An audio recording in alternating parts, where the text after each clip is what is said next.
Hello again. I'm back with another clock to repair. This is a 400-day clock, and I have made a few videos showing how to repair these. My previous ones have been rather lengthy, giving a lot of information, a lot of details, a lot of instructions on exactly what you need to do to get one of these up and running. What I hope to do with this one is to be as brief as possible and just try to quickly take it apart, figure out what's wrong with it, and get it working again. The backstory on it is my wife and I were at one of our local antique store slash flea markets, picked up a handful of items, and I spotted this clock and asked the guy how much he wanted for it, and I pointed out that it looks like it was in pretty bad condition and needed a lot of work, and his answer was that I could have it for free. So obviously I was very happy to hear that. Brought it home and haven't looked too closely at it yet, other than to try to determine what model clock it is. Using my Heroliver 400-day repair guidebook, I was able to find out that this is a Roth Brothers clock made in Germany in 1951, and apparently it's the only model clock that they made. Let me show just a few things about it to start. It came with the glass dome and some kind of a cardboard protection pad. I think it went over or under the pendulum. It came with a pendulum and a key. One of the main issues I see is that the base is in just awful condition. It has cracks in it and breaks, you can see all around. So I'm going to need to replace the base, but I do believe I have an extra one. I know that I'm going to try to show whatever issues may be present on the inside. It does, however, have a top block, a fork, and a bottom block. It appears that the suspension spring is bent, so I'm sure I'll have to replace that. But for now, let me get this set up and I'll try to show you a few more details on what's going on the inside. I've moved it over to my work table, and there is one thing I want to show and explain, and it's a way to troubleshoot these to see just how well they are or are not working from the beginning. And what you want to do is you have the anchor over here, which moves back and forth, and when it does, it lets the escape wheel advance one tooth, and you can move the anchor back and forth, and you can, if you do that 20 times, and what should happen is as you're going back and forth, you will see the hands moving with it. And in this case, that's not really happening. But if you're able to move this back and forth 20 times and the hands are moving, that lets you know that the escape wheel is not damaged. There are 20 teeth on that wheel. In this case, the other reason why the hands may not be moving is the spring may not be wound. Because if the spring is not wound, there's no tension to drive the escape wheel. So the first thing I want to check to see is the spring wound?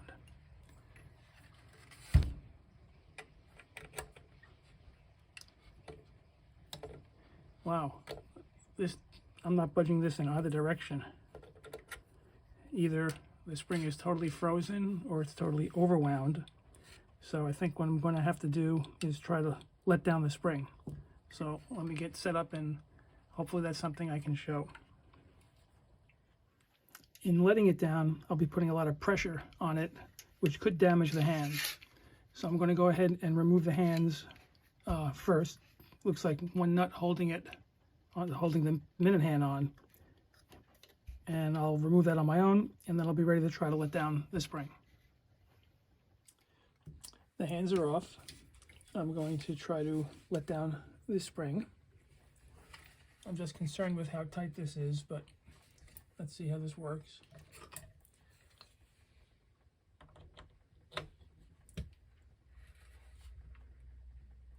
I really can't budge this at all.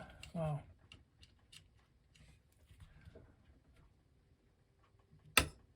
Well, I moved the click, and this spring is, there we go. I think it's let down.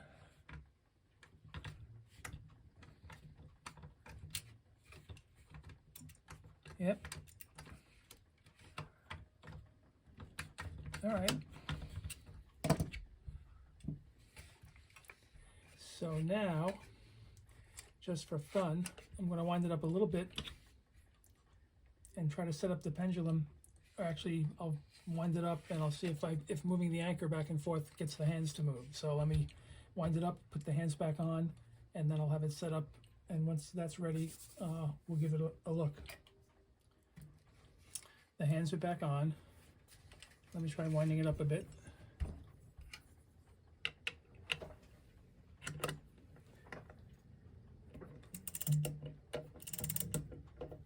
Usually about 3 turns is enough to create sufficient tension to get it to function. So I'll try moving the anchor back and forth and we'll see if the hands move.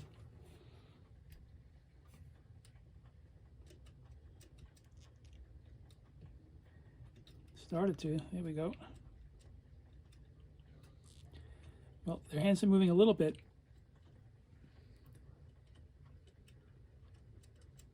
But I am feeling some resistance. It's not 100% smooth. Now it's stopped. Let me try winding it another turn.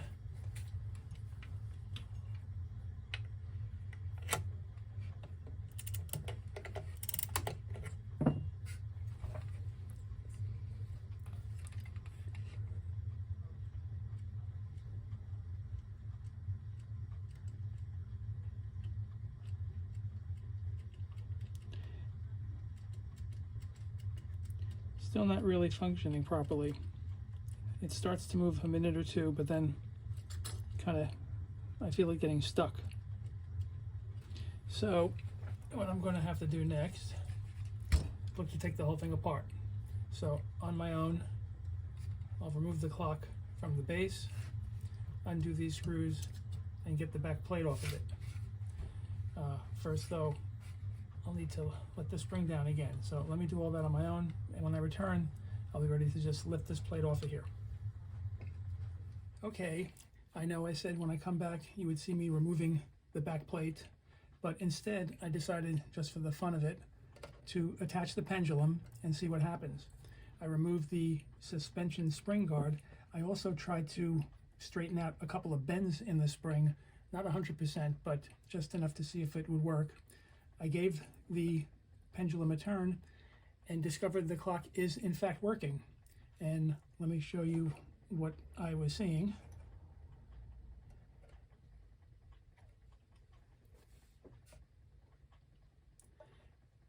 I'll show you the escape wheel, how it is in fact moving.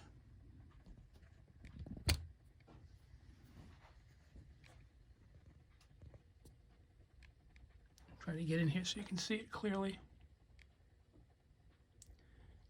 Each time the pendulum moves and the anchor goes left and right, the escape wheel advances 1 tooth.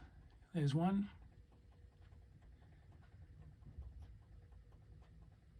And there's another.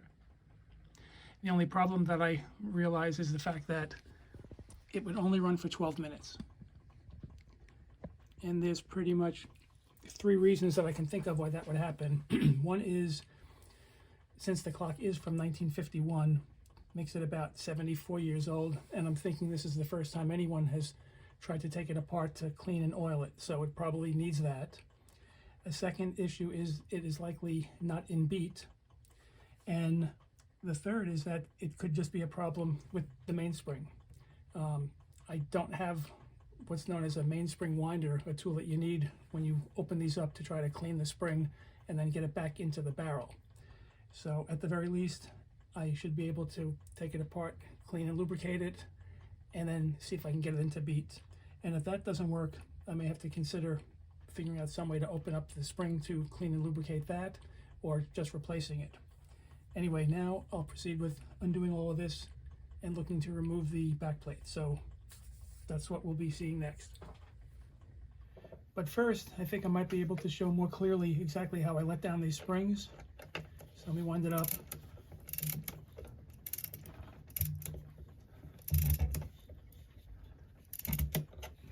So once I hold the letdown here over the arbor, I'm just going to push down on the click.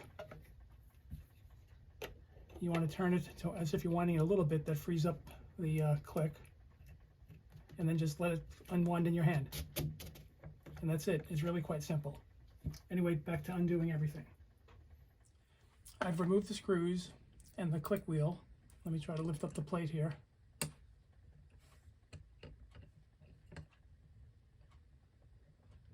Okay. So what I want to do next, remove all of these gears and the spring, clean them up. I'll put them in my ultrasonic with some hot soapy water. Once all these gears are out, I'm also going to remove the dial, look to clean that up as well. I also would like to polish everything. The pendulum, the sleeves on the support posts, as well as polishing the new base that I have, the plates, get it to look as good as I possibly can. So let me work on all that, and when all of that is completed, then I'll continue here. I know they're not cleaned and polished yet, as promised, but I can't resist showing each step of the way. I undid the nuts here to remove this plate from the dial.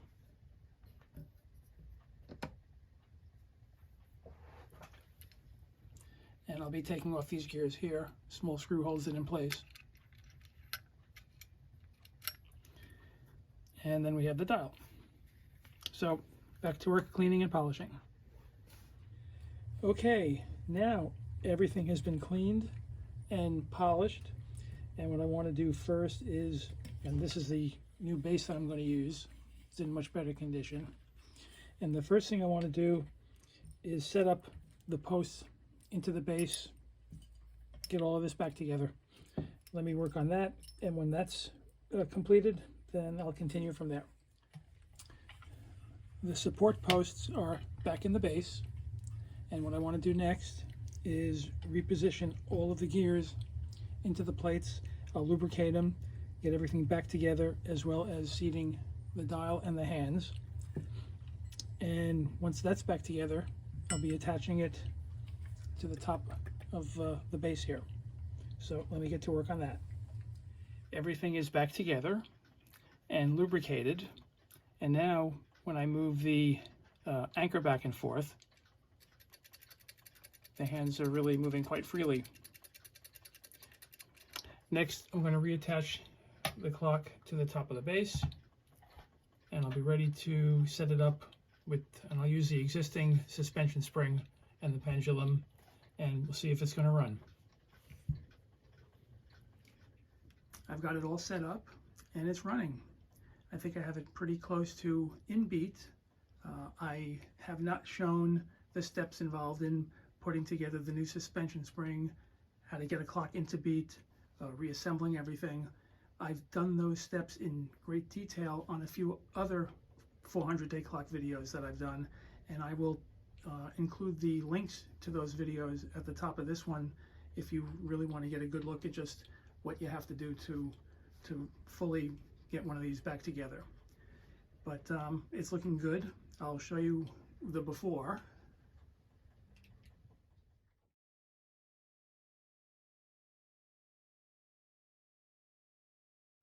And obviously this is the after. I'm happy that I got a nice short video for a change. I hope you enjoyed it. Definitely take a look at some of the others, and your comments are always welcome. And that pretty much wraps things up. I should mention once again, it's a Roth Brothers 400-day clock from 1951. And now I can say that pretty much wraps things up. Bye for now.